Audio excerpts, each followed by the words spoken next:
Halo and welcome back teman-teman netizen atau warganet yang saya hormati semuanya. Di konten terbaru hari ini saya ingin memberikan analisa dari big match di English Premier League antara Arsenal versus Manchester City yang berakhir untuk kemenangan Arsenal dengan skor 1-0. Dengan hasil akhir ini berarti untuk pertama kalinya Arsenal bisa menang atas Manchester City setelah terakhir kali mereka menang adalah pada tahun 2015. Sedangkan bagi Manchester City ini adalah kekalahan kedua bagi mereka secara berturut-turut di English Premier League. Saya ada membuat konten preview untuk pertandingan ini kan teman-teman, dan saya memberikan prediksi dengan persentase 45% bagi Arsenal dan 55% bagi City. Artinya bahwa saya mengunggulkan Manchester City untuk meraih kemenangan, tapi saya juga mengatakan bahwa bisa jadi pertandingan ini juga berakhir dengan hasil imbang dengan kedua tim ini mencetak gol. Tapi ternyata faktanya Arsenal yang bisa meraih kemenangan. Sebagai fan dari Arsenal, tentu saya senang dengan hasil akhir ini.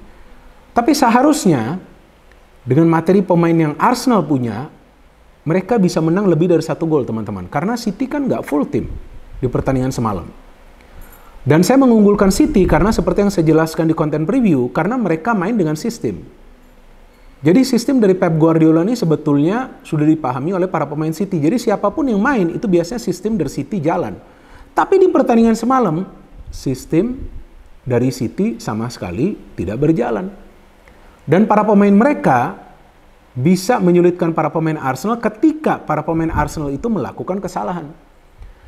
Tapi sepanjang para pemain Arsenal itu tidak melakukan kesalahan, maka sulit sekali bagi para pemain City untuk membuka pertahanan dari Arsenal. Dan memang Arsenal tidak full tim karena Saka tidak bisa bermain sama sekali. Tapi Martinelli dan juga Partey sudah standby di bangku cadangan. Dan ternyata Martinelli diturunkan di awal babak kedua. Jadi tampaknya dia memang sudah fit, tapi dia ditaruh dulu di bangku cadangan ya. Jadi dia dalam posisi standby. Dan absennya Saka kelihatan banget ya, berpengaruh pada permainan Arsenal. Karena biasanya kan Arsenal tuh nyerang dari kanan dan nyerang dari kiri itu berimbang ya. Tapi dengan absennya Saka, ya kita bisa melihat lah bahwa Gabriel Jesus belum bisa menggantikan posisi dia. Gabriel Jesus memang punya speed, tapi untuk memberikan crossing-crossing ke dalam, ya gak ada yang akurat. Dan Jesus ini kan lebih banyak melakukan pergerakan ya, daripada dia mikir untuk memberikan umpan. Sedangkan di sebelah kiri juga gak jalan tuh, di menit-menit awal karena ada Trossard di sana kan. Maka itu untungnya Martinelli bisa turun dan dialah yang menjadi pencetak gol di pertandingan ini. Dan Manchester City juga beruntung, seharusnya nih Kovacic sudah mendapatkan kartu merah, iya kan, itu tacklingnya keras banget ke Odegaard. Oke, jika dalam situasi itu dia mendapatkan kartu kuning saja, tapi kemudian dia melakukan foul lagi ke Declan Rice, seharusnya itu kartu kuning kedua, masa gak dikasih kartu? Contoh yang lain ya, di pertandingan lain, itu Jota 2 kali foul, walaupun foulnya gak sekeras seperti yang dilakukan oleh Kovacic, 2 kali foul dalam waktu yang tidak lama, dia langsung mendapatkan 2 kartu kuning. Artinya kartu merah. Masa Kovacic gak dikasih kartu merah sih? Jadi kacau juga nih, wasit di IPL juga sekarang sudah mulai kacau. VAR juga buat apa? Padahal jelas kelihatan tuh tacklingnya keras banget dari Kovacic. Untung Odegaard masih bisa bermain. Ke Declan Rice juga sama seperti itu. Terlambat kan dia melakukan tackling. Jadi City beruntung dan seharusnya Arsenal tuh sudah menang lebih dari 1 gol. Karena City gak bisa berbuat apa-apa. Babak pertama, berapa peluang mereka? Peluang mereka ya, bukan saja yang on target, tapi peluang. Ada 3, pertama dari Guardiola. Yang dari corner itu kan yang bisa dihalau oleh Declan Rice. Kemudian Nathan Ake hampir mencetak gol. Nah jika Ake mencetak gol itu di menit-menit awal, kalau nggak salah menit ke-5 atau menit ke-6, mungkin bisa beda nih cerita pertandingan ini. Dan kemudian mereka juga hampir mencetak gol ketika David Raya melakukan kesalahan. Waduh, saya was-was juga nih, berapa kali itu dia melakukan kesalahan passing. Yang Alvarez hampir aja itu mencetak gol. Tapi hebatnya David Raya, kemudian dia bisa tenang, dia bisa tampil tenang ya. Dia bisa akhirnya suplai bola lagi dengan bagus. Nah artinya memang para pemain Arsenal ini mentalnya sudah kuat teman-teman. Dan memang faktanya, seperti yang tadi saya katakan, City gak full tim. Rodri absen, De Bruyne absen, tapi sebetulnya dengan materi pemain yang mereka punya, ya sistem mereka ini seharusnya bisa jalan, tapi gak jalan. Kenapa? Karena sistem dari Arteta itu menginginkan para pemain Arsenal blok para pemain City mulai dari lini tengah. Jadi para pemain dari Arsenal yang bermain di lini pertahanan pun maju sampai ke lini tengah untuk membatasi pergerakan dari para pemain City. Terus apa yang terjadi? Dengan demikian suplai bola ke Haaland ya kan, terblok. Ketika suplai bola kepada Haaland terblok, tentu Haaland nggak bisa ngapa-ngapain. Cuma berlari-lari saja. Ya kan? Mau gocek Saliba pun dia nggak bisa. Jadi Saliba luar biasa nih di match ini. Kalau menurut saya, man of the match-nya adalah Saliba. Bagus sekali, nggak ada kesalahan sama sekali. Nah maka itu kan harusnya dicek juga tuh kantongnya dari Saliba. Selain kunci mobilnya, HP-nya mungkin juga ada Erling Haaland kan. Nah inilah ketika Arsenal itu punya William Saliba. Memang Saliba ini adalah pemain yang penting. Kan saya jelaskan musim lalu tuh ketika Saliba absen kan mulai goyang lini pertahanan dari Arsenal. Mulai kemasukan cukup banyak gol mereka kan. Dan City memang masih punya Foden, masih punya juga Alvarez. Tapi ketika diblok mulai dari tengah, nah disitulah mereka kesulitan. Dan Declan Rice bermain luar biasa. Jorginho masih belum konsisten ya. Dia melakukan 2 kali kesalahan sampai dia mendapatkan kartu kuning kan. Sekali saya lupa tuh dia tackle siapa. Jadi memang Jorginho masih belum pas lah ya bermain di tengah. Tapi ya bagus juga Arteta memilih dia daripada Havertz. Havertz kan pernah saya jelaskan kalau mau mainin Havertz, mainin dia di depan. Jangan mainin di tengah. Kalau main di depan dia lebih cocok. Dan bagus juga di babak kedua itu dia masuk kan. Dan dialah yang memberikan assist ke Martinelli. Dari jalannya pertandingan teman-teman yang saya melihat menarik bahwa para pemain Arsenal ini tidak saja menyerang dari sektor sayap. Walaupun itu adalah kekuatan mereka untuk menyerang dari sektor sayap. Tapi mereka juga menyerang dari tengah. Siapa yang membangun serangan? Odegaard.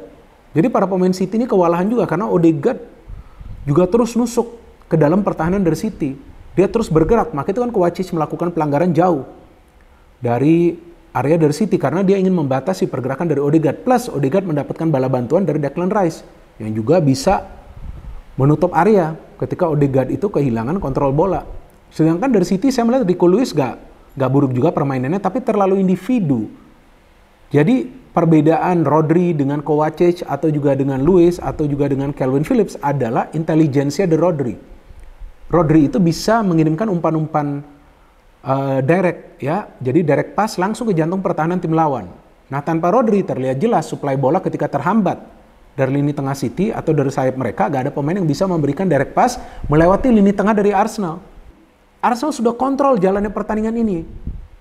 Dan bagus juga bagi Arsenal, Martinelli bisa mencetak gol. Walaupun menurut saya, ini sedikit beruntung juga sih Martinelli. Karena sebetulnya dia mau syuting itu ke tiang jauh, tapi karena terkena Ake ya, kalau nggak salah bola berubah arah dan bisa menjebol gawang dari Ederson. Tapi saya melihat para pemain Arsenal konsisten, nggak nyerah. Ini mirip seperti permainan mereka lawan Manchester United, tapi lawan MU kan mereka bisa mencetak gol di masa injury time. Tapi kali ini jelang pertandingan berakhir, dan saya melihat kepintaran dari Arteta yang tidak keras kepala, tapi melakukan pergantian pemain yang krusial.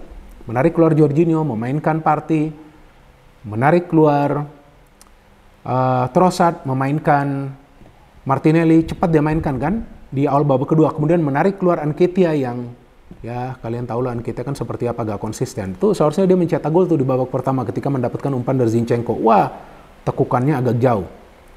Dan memainkan Havertz menggantikan Nketiah. Jadi Havertz main di depan. Nah ini 3 pergantian pemain ini yang bisa membuat Arsenal meraih kemenangan. Dari City saya melihat mereka gak punya banyak pilihan juga di bangku cadangan. Dan saya melihat permainan mereka monoton banget. Mau possession, mau kasih bola ke depan sudah diblok. Dan Martinelli sejak masuk tuh di awal babak kedua, waduh lincah banget kan pergerakannya. Baru kemudian kita lihat ada balance of play. Dari kanan Jesus nyerang, dari kiri Martinelli nyerang. Walaupun kita gak dapat space, tapi Martinelli yang terus mengancam. Dan Declan Rice beberapa kali bisa rebut bola di tengah. Sebelum akhirnya ketika Havertz memberikan umpan kepada Martinelli, dia shooting dan dia bisa membobol gawang dari Ederson. So this is a very very vital win for Arsenal. Ini adalah kemenangan yang vital. Walaupun ini bukan jaminan bahwa Arsenal akan menjadi juara, enggak dong. Ini kan masih awal musim. Beda dengan musim lalu. Ini kan masih awal musim, jadi ini bukan jaminan. Dan dengan kesulitan para pemain Arsenal melakukan finishing, nah ini yang harus mereka benahi. Jangan sampai di next match nanti mereka seperti ini juga. Kalau tim lawan bisa melakukan counter, bisa menciptakan lebih banyak peluang, bisa bahaya juga gawang mereka kan. Karena David Raya juga tidak banyak diuji di pertandingan semalam. Sebab tangguhnya lini pertahanan dari Arsenal. Selain adanya Saliba, ada juga Gabriel. Dan ketika para pemain City sudah sulit untuk membangun serangan, mereka mau tidak mau hanya bermain possession di area mereka sendiri. Mau tidak mau harus mengantisipasi serangan dari para pemain Arsenal, baru kemudian Arsenal bisa mencetak gol dengan Martinelli yang masuk dari bangku cadangan. Artinya bagi seorang pelatih, dia juga harus berpikir ketika timnya sebetulnya sudah menguasai jalanan pertandingan, tapi ada pemain yang tidak perform di atas lapangan dari menit awal, perlu dilakukan pergantian pemain seperti yang dilakukan oleh Arteta. Jadi ini adalah kemenangan yang tentu historis bagi Mikel Arteta karena dia berhasil mengalahkan City. Tinggal kita tunggu konsistensi dari Arsenal. Dan bagi Manchester City, jangan juga meremehkan mereka. Mereka sudah kalah 2 kali, tapi bukan berarti mereka tidak akan bisa bangkit. Nanti kalau mereka sudah mulai menang, mereka akan menang. Seperti yang mereka lakukan musim lalu, teman-teman. Jadi kita tunggu saja nanti pertandingan-pertandingan lainnya di English Premier League yang menurut saya musim ini persaingannya untuk menjadi juara akan semakin ketat. No hate, no politics, only football. Salam sepak bola.